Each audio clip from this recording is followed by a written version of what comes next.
Wealthy man publicly humiliates a poor mother at an auction. But when he learns the real reason behind her bid, his world is turned upside down. The grand ballroom sparkled under the warm glow of crystal chandeliers, casting a golden hue over the elegantly dressed crowd. Laughter and murmurs of idle chatter filled the air as the city's elite gathered, their polished shoes gliding across the marble floor. Mr. Roberts, a towering figure in a tailored suit, stood near the center, a glass of champagne in hand. He exuded confidence, his sharp eyes scanning the room with a mixture of amusement and calculation. This was his domain, a world where money spoke louder than words, and he was always the loudest. As the auctioneer took the stage, Mr. Roberts's attention was momentarily diverted. He caught sight of a woman standing near the back, her presence starkly contrasting with the opulence around her. Dressed in a simple, faded dress, Linda's shoulders were hunched as if she were trying to make herself smaller, invisible among the glittering attendees. Her eyes darted nervously around the room, but they always returned to a small display on the stage. A locket, delicate and worn with age. Intrigued, Mr. Roberts raised an eyebrow. What could a woman like her possibly want with an old piece of jewelry? Linda's heart raced as the auctioneer's voice boomed through the room. Each item's description followed by the rapid-fire call of escalating bids. She barely registered the luxury items being sold. Fine art, rare wines, and exotic vacations, all far beyond her reach.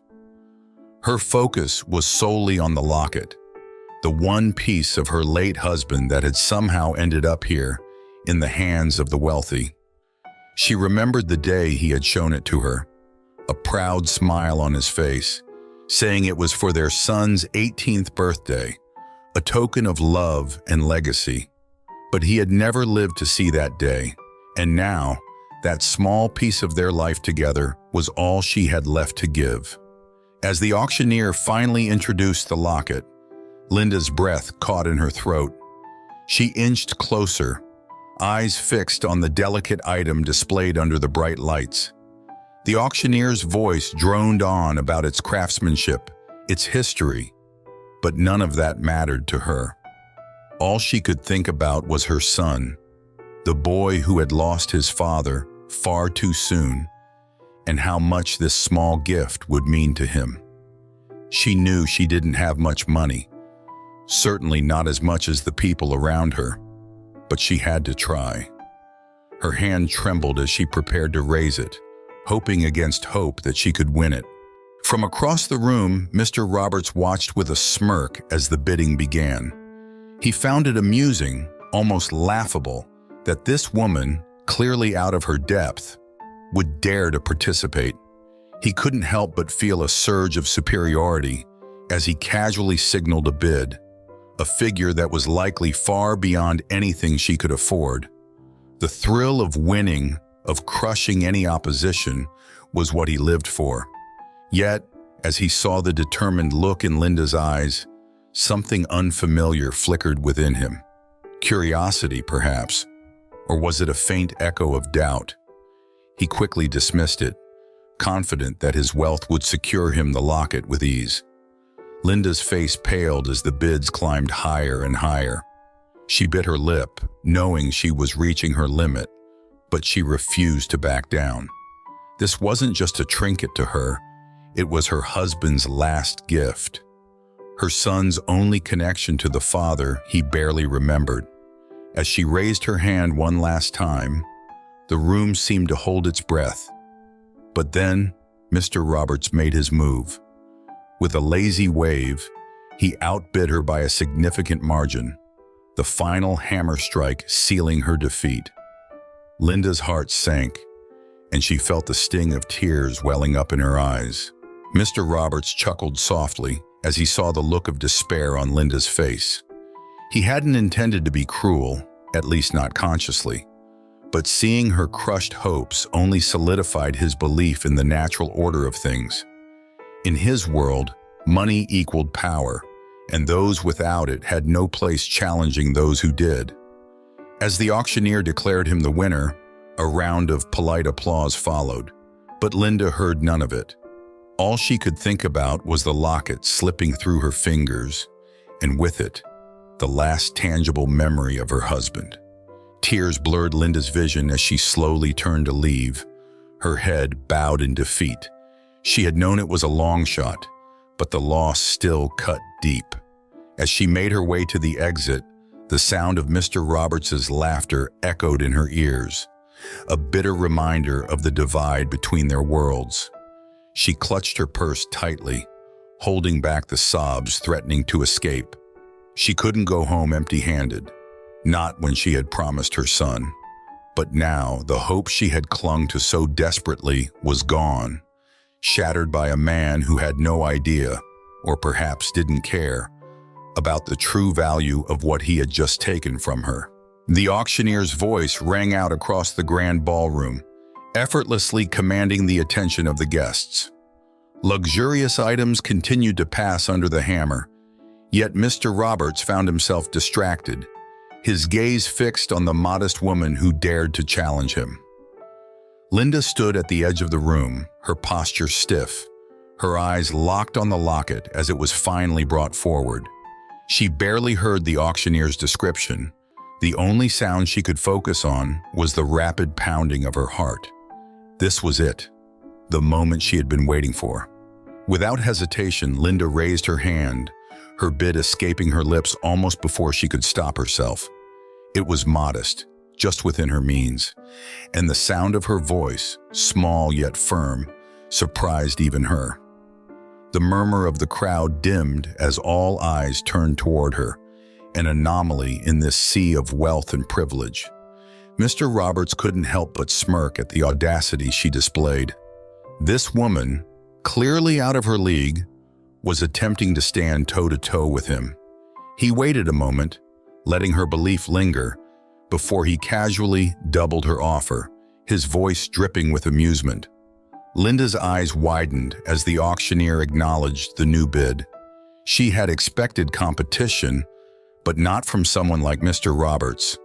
Panic fluttered in her chest, but she quickly suppressed it, reminding herself why she was here.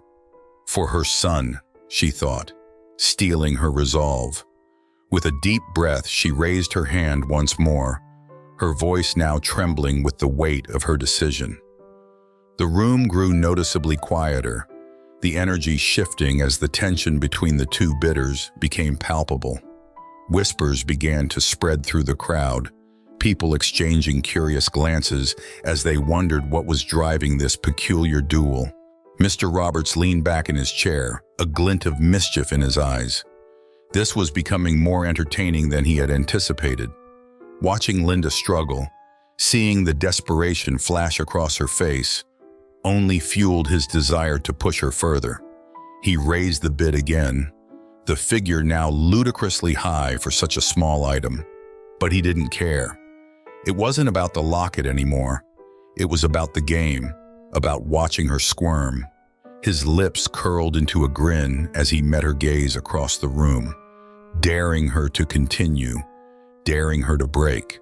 Linda hesitated, her mind racing as she calculated how much she could stretch her already tight budget. Her hands trembled as she gripped the edge of her purse, feeling the rough fabric beneath her fingers. She had never imagined she would be forced into such a position, bidding against someone who could so easily outspend her. Yet she couldn't walk away, not when she was so close. Summoning every ounce of courage she had left, she raised her hand one more time, her voice shaking but resolute as she made her final bid. The room fell silent, every eye now glued to this unlikely battle. For a moment, the air was thick with anticipation. Mr. Roberts watched Linda closely, reading the exhaustion in her face, the fear in her eyes. It was clear she was at her limit, and yet she continued to fight. He was tempted to end it, to throw in one last bid that would crush her completely, but instead, he paused. A part of him, a small, distant part, felt something he hadn't expected, a flicker of respect for her tenacity, but that flicker was quickly snuffed out by the thrill of victory. With a casual wave, he placed an exorbitant bid, one that he knew would leave her no choice but to surrender. The auctioneer's gavel came down with a decisive thud, and the room erupted in polite applause. The game was over. Mr. Roberts rose from his seat, walking toward the stage with an air of triumph, his eyes momentarily catching Linda's as he approached. Her face was ashen, her expression a mix of defeat and heartbreak. The locket, so insignificant in his world, was everything to her, and he could see that now. But it was too late to back down, too late to show any sign of weakness. As he reached out to collect his prize, he felt a strange, hollow sensation settle in his chest, one he couldn't quite explain. Linda stood frozen, her body numb with despair as she watched Mr. Roberts claim the locket. The room around her seemed to fade, the laughter and conversation blurring into an indistinct hum. She had lost. The locket, her husband's last gift, was gone, taken by a man who couldn't possibly understand its value. Her knees felt weak, and for a moment, she feared she might collapse right there. But she forced herself to remain upright, to keep her composure as best she could. Tears pricked at the corners of her eyes, but she refused to let them fall. Not here, not in front of these people. Linda's footsteps echoed softly in the grand ballroom as she hesitated, summoning the courage to approach Mr. Roberts. The weight of her defeat hung heavily on her, but she couldn't leave without making one final plea. Her hands shook as she approached him, the locket gleaming in his hand. Her voice trembled as she spoke, barely more than a whisper. "Please," she began, her eyes pleading as she looked up at him. "That locket belonged to my husband. It was meant for our son. I don't have much, but I'll do whatever it takes to buy it back from you." Mr. Roberts didn't bother to hide his irritation as he turned to face her. He had expected her to disappear quietly after the auction, to accept her loss with the dignity of someone who knew their place. Instead, here she was, standing before him, pleading for something she couldn't afford. He stared at her for a long moment, his expression hard and unmoved. "If it was so important to you," he said coolly, "you should have been prepared to pay for it. This is how auctions work. If you can't outbid someone, you lose. Simple as that." Linda flinched at his words, the coldness in his tone cutting through her like a knife. She had known he was a wealthy man, but she hadn't expected him to be so heartless. She swallowed hard, fighting back the tears that threatened to spill over. "It's not just a piece of jewelry to us," she whispered, her voice breaking. "It's all my son has left of his father. Please, Mr. Roberts, I'm begging you."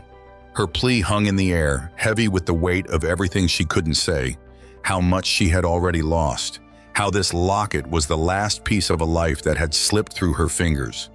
But Mr. Roberts only shrugged, his gaze drifting away as if the conversation no longer interested him. "That's not my problem," he replied dismissively. "You lost. That's life. Move on." His words were like ice, leaving no room for argument, no room for hope. He turned his back on her, his attention already shifting to the next item up for auction. In that moment, Linda realized that there was no reasoning with a man like him. Her heart sank even further, weighed down by the finality of his words. Stunned and utterly defeated, Linda turned away from him, her vision blurred by the tears she could no longer hold back. The grandeur of the ballroom, the opulence that surrounded her, all seemed to close in, pressing against her chest, making it hard to breathe. She felt a deep, aching hollowness in her chest, a void that had once been filled with hope, now consumed by despair. How was she going to tell her son that she had failed him, that the last connection to his father was gone forever, taken by a man who cared nothing for their pain? The sting of humiliation burned in her cheeks as she made her way through the crowd, barely noticing the sympathetic glances some of the other guests cast in her direction. They had seen her attempt to fight for the locket, and they had seen her lose. but none of them had stepped forward to help. None of them understood, or perhaps cared, what that small piece of jewelry meant to her and her son. To them, it was just another spectacle, another event in their evening of entertainment. As Linda pushed open the heavy doors of the ballroom and stepped into the cool night air, the reality of her situation settled over her like a shroud. She had come here with so much hope, so much determination, and now she was leaving with nothing. Her steps faltered as she realized what awaited her at home. The look on her son's face when she told him she couldn't bring back his father's last gift. The thought was too much to bear. She stopped in her tracks, her shoulders shaking as the sobs she had been holding back finally broke free, echoing through the empty night. That night, Mr. Roberts found himself alone in his sprawling penthouse, a glass of whiskey in hand. The city skyline stretched out before him, the lights twinkling like distant stars, but his attention was elsewhere. The locket, which he had placed on the glass coffee table, seemed to call out to him. It was strange. He usually felt a sense of satisfaction after a successful auction, especially when he managed to outbid everyone else. But tonight, there was an unease that he couldn't quite shake, a lingering discomfort that gnawed at the edges of his thoughts. He reached for the locket almost absent-mindedly, the cool metal pressing against his skin as he twirled it between his fingers. The memory of Linda's desperate plea flashed through his mind, but he pushed it aside, telling himself she was just another person looking for sympathy. It wasn't the first time someone had tried to play on his emotions to get what they wanted, and he doubted it would be the last. Still, something about her had unsettled him, a look in her eyes that refused to be ignored. He sighed, leaning back in his chair as he unclasped the locket. As he opened it, expecting to see some ordinary photograph, he was caught off guard by what he found. Inside was a small, faded picture, carefully preserved despite the years that had passed. The photo showed a man, his face bright with a wide smile, holding a young boy in his arms.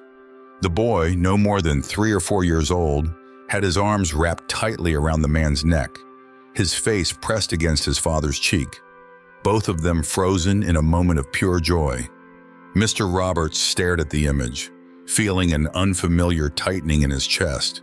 For a long moment, he couldn't look away from the photo.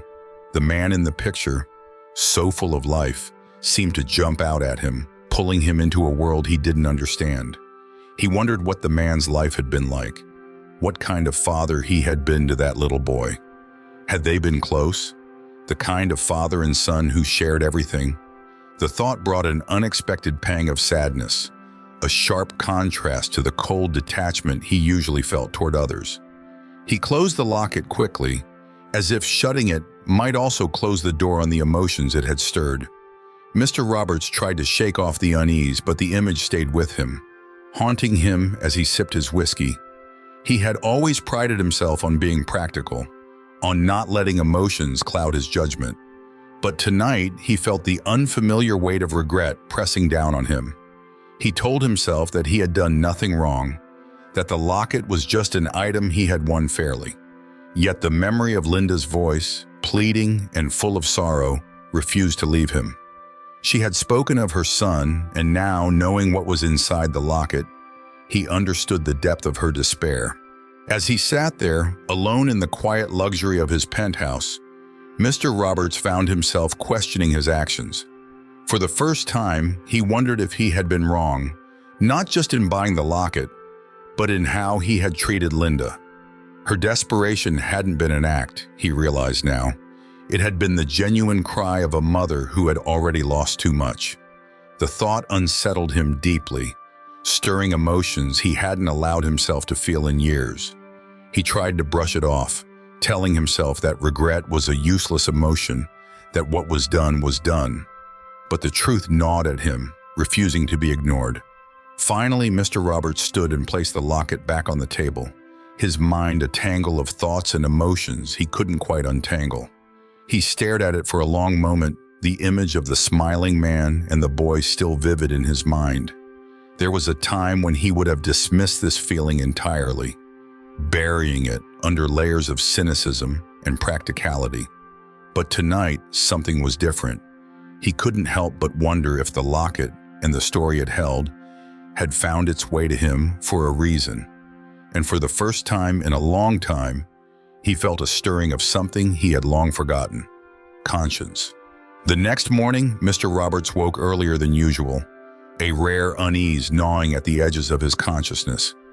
He had spent most of the night tossing and turning, his mind replaying the events of the auction and the image of Linda's tear-streaked face. It was strange, almost foreign, for him to be so affected by something as trivial as a piece of jewelry.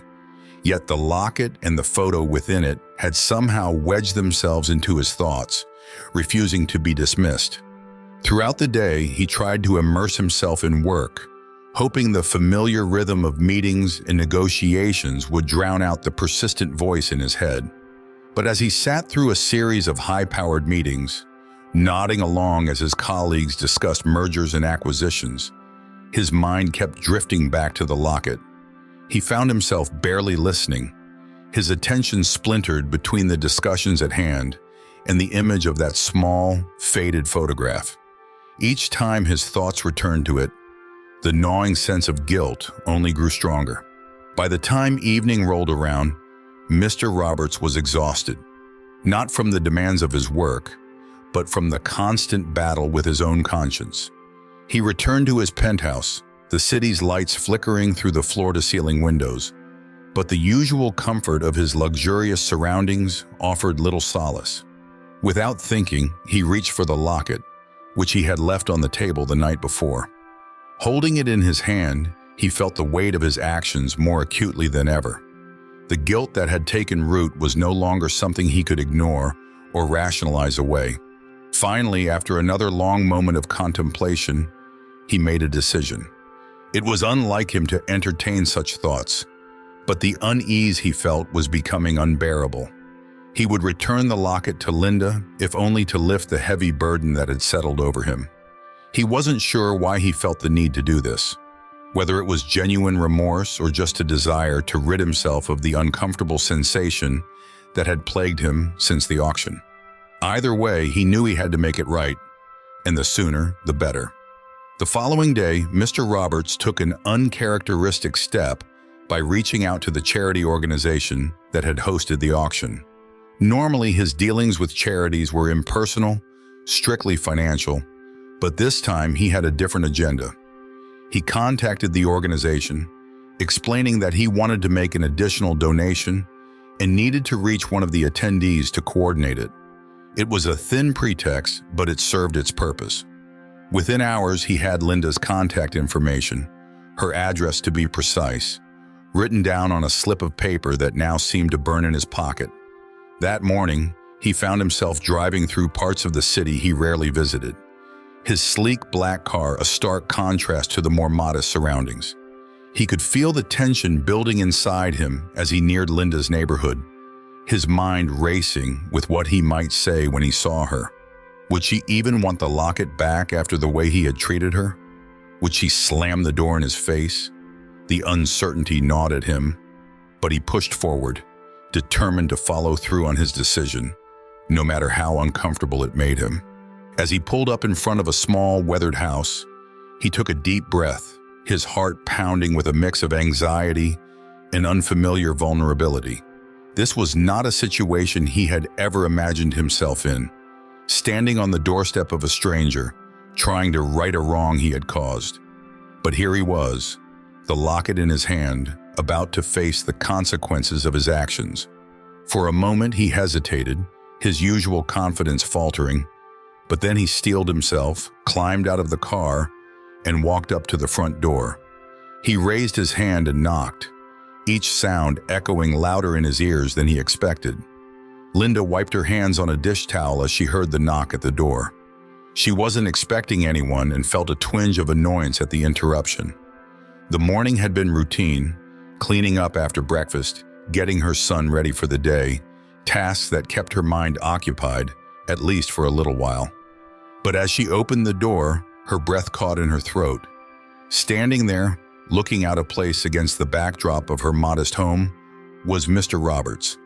His polished appearance contrasted sharply with the worn-down surroundings, and for a moment they both stood in silence, the tension thick between them. Linda's instinct was to shut the door in his face, the memory of the auction still fresh and painful. This was the man who had humiliated her, who had taken away the last piece of her husband she had left. Her eyes narrowed as she fought the urge to send him away. "What do you want?" she asked, her voice cold and guarded. She crossed her arms defensively, preparing herself for whatever reason he might have for showing up at her door. But there was also a sliver of curiosity. What could he possibly want now?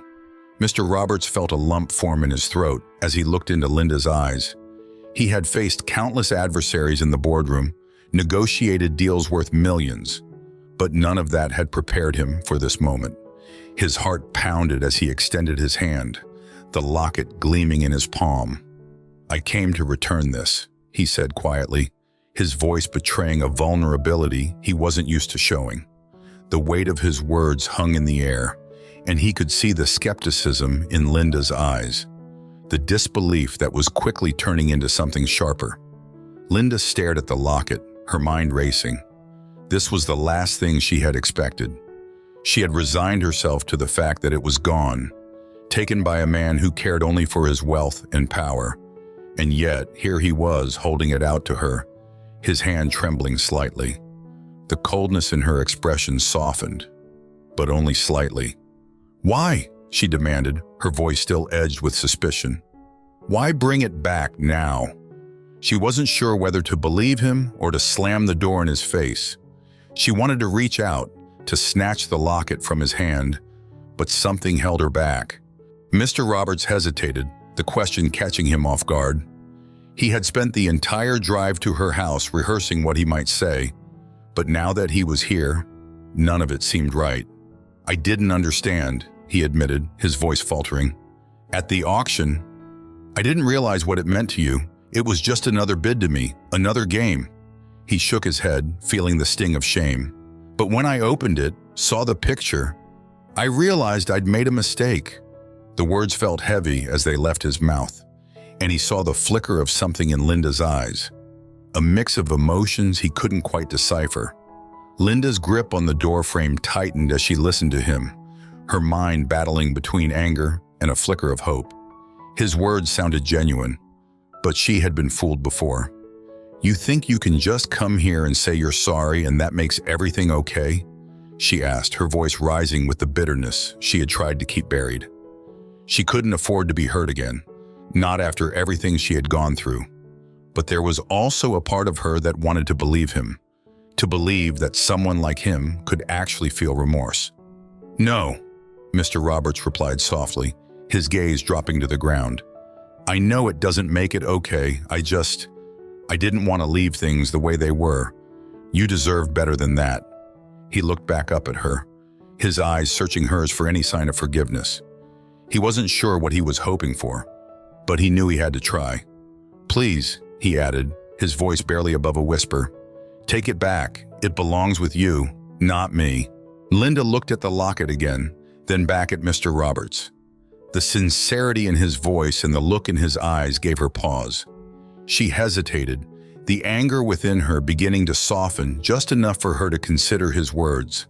Maybe, just maybe, he was telling the truth. Finally, with a shaky hand, she reached out and took the locket from him. As her fingers closed around it, a wave of relief and emotion washed over her, mingling with the uncertainty that still lingered. She didn't know if she could fully trust him, but in that moment she knew she had to at least try. Linda's fingers trembled slightly as she took the locket from Mr. Roberts, her touch lingering on his hand for just a second. The cool metal felt familiar in her grasp, and she instinctively brought it closer, holding it tightly against her chest. She couldn't help but look down at it, making sure it was indeed the same locket she had fought so hard to reclaim. The small, intricate details were all there, unchanged, and as she recognized them, the tension in her body began to ease. For a brief moment, the world around her seemed to blur, her entire focus on the precious object that had returned to her. Neither of them spoke. the silence heavy with unspoken words and emotions. Linda's eyes filled with tears, but unlike the ones that had fallen in despair, these were tears of relief, of gratitude for an unexpected kindness she hadn't believed possible. She looked up at Mr. Roberts, who seemed uncertain, almost uncomfortable, as he watched her reaction. "Thank you," she whispered, her voice thick with emotion. The words were simple, but they carried the weight of her immense relief and gratitude. "You don't know what this means to us." Mr. Roberts shifted awkwardly, the sincerity of her gratitude making him more aware of the disparity between their worlds. He cleared his throat, his gaze drifting around the modest home. The worn furniture, the threadbare carpet, and the small, faded photographs on the walls painted a picture of a life so different from his own. The toys scattered across the floor, evidence of a child's presence, added to the realization of what he had nearly taken from her. It struck him just how out of place he was in this setting, surrounded by the warmth of a home built on love rather than wealth. "I'm sorry," he said, the words coming out more reluctantly than he had intended. Apologizing wasn't something he was used to, and it felt foreign on his tongue. But as he looked at Linda, standing there with the locket clutched tightly to her chest, he knew it was the right thing to do. "I shouldn't have treated you the way I did. I was wrong." The apology was stiff, lacking the fluidity of a practiced statement, but it was genuine. It was as much as he could muster, and he hoped it would be enough. Linda nodded slowly, absorbing his words. She could sense that this was likely as close to an apology as Mr. Roberts was capable of giving, and she appreciated the effort it took for him to offer it. For her, the return of the locket was more than enough. It was a gesture that spoke louder than any apology could, and it was clear to her that he had wrestled with his conscience to make this right. "I'm glad you brought it back," she said, her voice steady now. "It's more than I expected, and it means the world to us." Mr. Roberts nodded, relieved that his attempt at reconciliation had been accepted, even if the words had felt awkward and inadequate. He glanced around the room one last time, taking in the small details he had overlooked before. The fraying edges of the curtains, the hand-me-down furniture, the lived-in comfort that contrasted so sharply with his sterile, opulent penthouse. "If there's anything else I can do," he began, his voice trailing off, as he realized he didn't know how to finish the offer. He wasn't used to extending help, especially not in situations like this. Linda shook her head gently, offering a small, tired smile. "You've done enough," she replied softly. "Thank you, really. That's all we needed." There was a finality in her tone, a quiet resolve that told him the matter was settled. She had what she had come for, and now she was ready to close the chapter. Mr. Roberts hesitated for a moment, unsure if he should say more, but the look in her eyes told him that this was where the conversation ended. It was time for him to go. With a nod, Mr. Roberts turned and walked back toward his car, the awkwardness of the situation slowly dissipating as he put distance between them. As he reached the sidewalk, he cast one last glance back at the house. The door was already closed, and he realized with a surprising sense of relief that for the first time in a long while, he had done something that wasn't driven by profit or power. He slid into the driver's seat, the engine humming to life beneath him, and as he pulled away, he felt a weight lift off his shoulders. Linda's home faded into the background, but the impact of that small, weathered locket lingered with him, a reminder of the unexpected path his conscience had led him down. The whispers started small, circulating among the tight-knit community, but it wasn't long before the story of the auction spread far and wide. Linda's friends and neighbors, fiercely protective of her, were appalled by the way Mr. Roberts had treated her. They couldn't believe the callousness he had displayed, humiliating a woman who had already suffered so much. The details of the incident were recounted with a mix of outrage and disbelief, and as the story was retold, it seemed to grow more damning with each passing day. In the days following his visit to Linda's home, Mr. Roberts began to notice the shift in how people treated him. He had always been the man who commanded respect, who was welcomed with open arms at every social gathering and business event. But now there was a chill in the air that he couldn't ignore. Business associates who once sought his opinion with eagerness began to avoid him, their conversations with him becoming brief and perfunctory. Invitations to exclusive parties and galas, which used to flood his mailbox, suddenly dwindled, leaving him with unexpected gaps in his once-packed schedule. At first, Mr. Roberts tried to dismiss it as a temporary blip, a small overreaction that would soon blow over.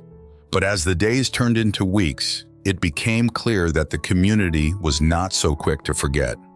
The rumors continued to swirl, painting him as a villain who had preyed on a grieving widow for his own amusement. His name, once synonymous with power and influence, was now tainted with scandal. The isolation he felt grew more profound, and for the first time in his life, he experienced what it was like to be on the outside looking in. The public scorn was a humbling experience, one that forced Mr. Roberts to confront the uncomfortable truth about himself. He had always prided himself on being successful, on knowing how to win in any situation. But now he realized that in his relentless pursuit of wealth and status, he had lost touch with the things that really mattered. He had become so insulated by his own privilege that he had forgotten what it meant to struggle, to feel vulnerable, to be human. The realization hit him harder than any business loss ever could. As the community's disapproval continued to grow, so did Mr. Roberts' sense of remorse. He found himself replaying the events of the auction over and over in his mind, each time seeing more clearly how wrong he had been. The memory of Linda's tearful plea haunted him, and he couldn't shake the image of her clutching the locket, a symbol of the family she had lost. It became painfully clear to him that he had not just wronged Linda, he had also lost something within himself, his sense of empathy, his ability to connect with others on a meaningful level. The more he thought about it, the more he realized that simply returning the locket wasn't enough. It had been a step in the right direction, but it was only the beginning. The desire to make things right began to consume him, not just with Linda, but with the community he had so thoughtlessly alienated. He knew that his actions had hurt more than just one person. They had rippled outward, affecting how people saw him and how they saw themselves in relation to him. The walls he had built around himself with his wealth and power now felt like a prison, one he had willingly walked into. Mr. Roberts began to search for ways to reconnect with the world outside his bubble. He knew it wouldn't be easy. He had spent years cultivating an image of untouchable success, and breaking free from that would require more than just good intentions. But for the first time in a long time, he felt a genuine desire to change, to be a better person. He started small, reaching out to people he had wronged in the past, offering apologies and making amends where he could. He began to involve himself in community projects, not as a benefactor looking to boost his reputation, but as a participant eager to contribute in a meaningful way. As he took these steps, the journey toward redemption felt daunting, but also necessary. Mr. Roberts understood that regaining the trust of the community would take time, and that some people might never forgive him.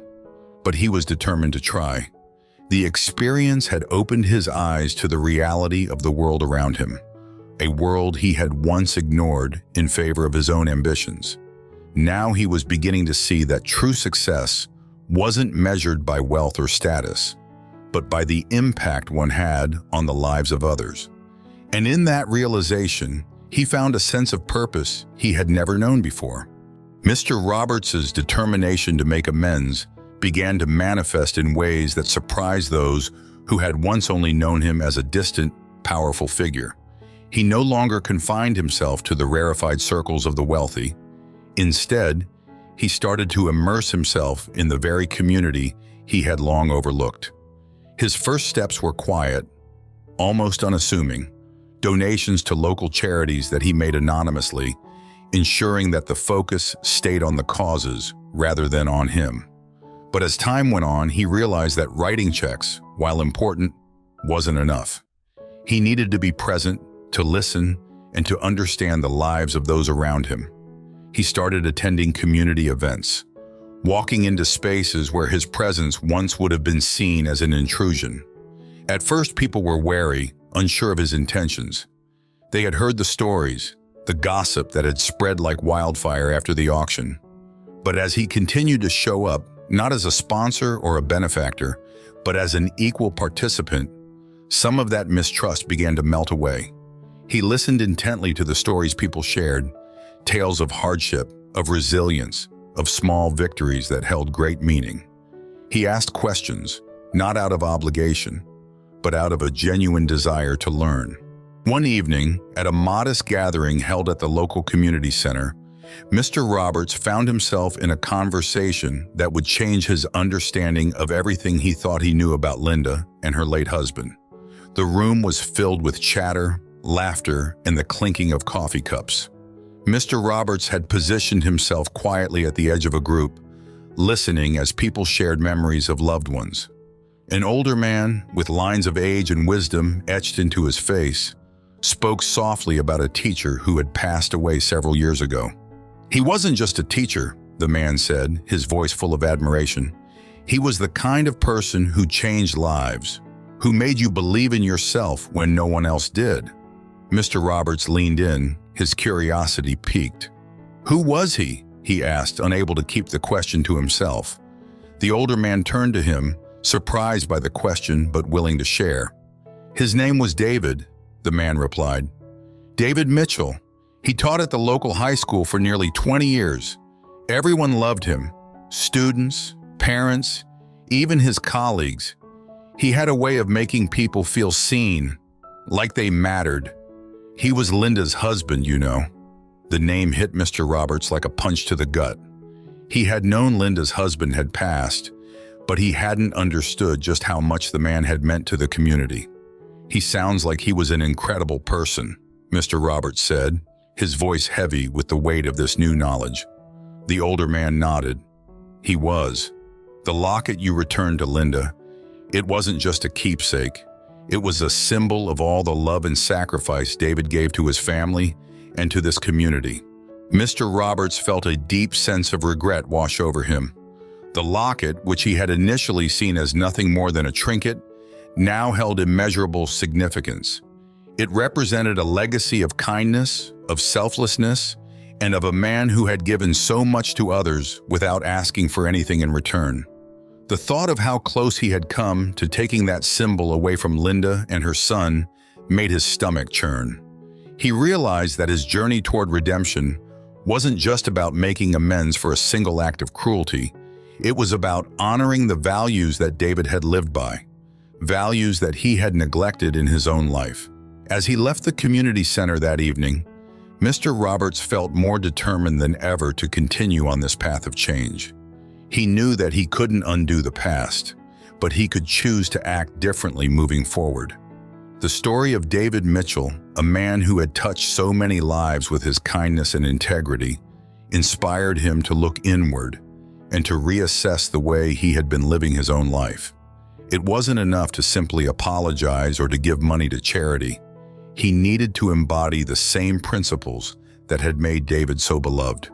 The more Mr. Roberts reflected on the life that David had led, the more he understood the importance of genuine connection, of being there for others, not out of a sense of duty, but out of a sense of shared humanity.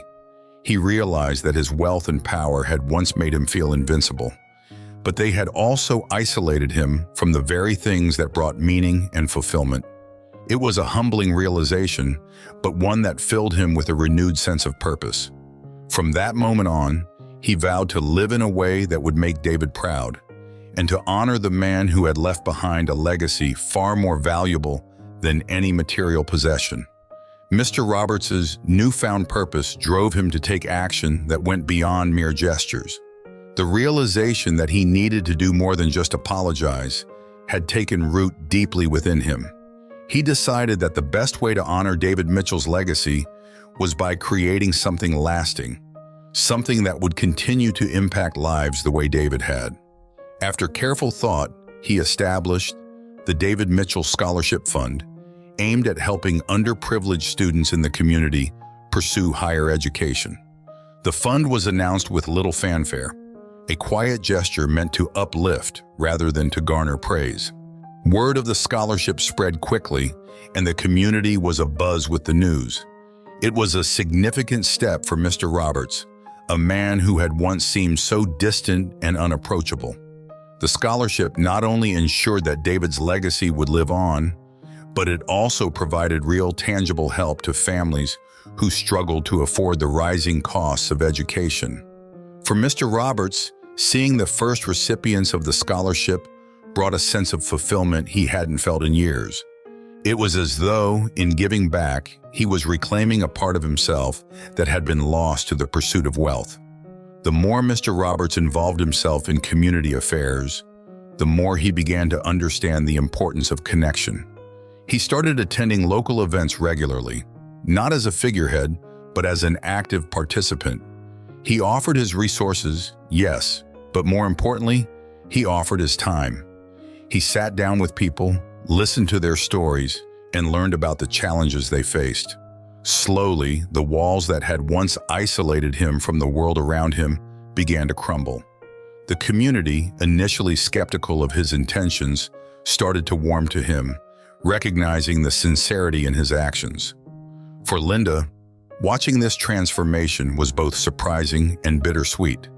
She couldn't help but harbor some lingering resentment. After all, the pain he had caused wasn't something that could be easily erased. Yet she also couldn't deny the changes she saw in him. When the David Mitchell Scholarship was announced, she felt a sense of peace she hadn't experienced since her husband's death. Knowing that David's name would live on, helping others achieve their dreams, brought her a deep, quiet comfort. It was a small yet significant way to keep his memory alive, and for that, she was grateful. Over time, Linda's anger began to soften. She found herself occasionally thinking about Mr. Roberts, wondering how much of his change was driven by guilt and how much by genuine growth. She didn't reach out to him, but she no longer avoided him either. When their paths crossed at community events, she would nod politely, acknowledging the man he was becoming. She knew she might never fully forgive him, but she also recognized that people were capable of change, even those she least expected. The scholarship fund in particular stood as a testament to that change, a bridge between their past and a future where her husband's values continued to inspire others. The auction, which had once seemed like the darkest moment in both their lives, had become a turning point for the entire community. It was a reminder of the power of empathy, the importance of understanding, and the possibility of redemption. People began to talk about Mr. Roberts differently, not as the wealthy man who had humiliated a widow, but as someone who had found his way back to what truly mattered. The scholarship fund continued to grow, with more and more students benefiting from it each year, their lives touched by the legacy of a man they had never met. As the years passed, the story of the auction became part of the community's lore, a tale told not with bitterness, but with a sense of pride in how far they had all come. Mr. Roberts' journey was seen as a testament to the idea that no one is beyond redemption, that even the wealthiest and most powerful among us can learn, grow, and change. And for Linda, while the pain of losing her husband would never fully fade, she found comfort in knowing that his spirit lived on, not just in the locket she had fought so hard to keep, but in the lives of those who would now have a chance to fulfill their potential, thanks to the man who had once been her adversary. Thank you so much for watching. If you enjoyed this story, don't forget to like the video and subscribe to our channel. Now, how about another one? To watch another nice story, just click on the video appearing on your screen.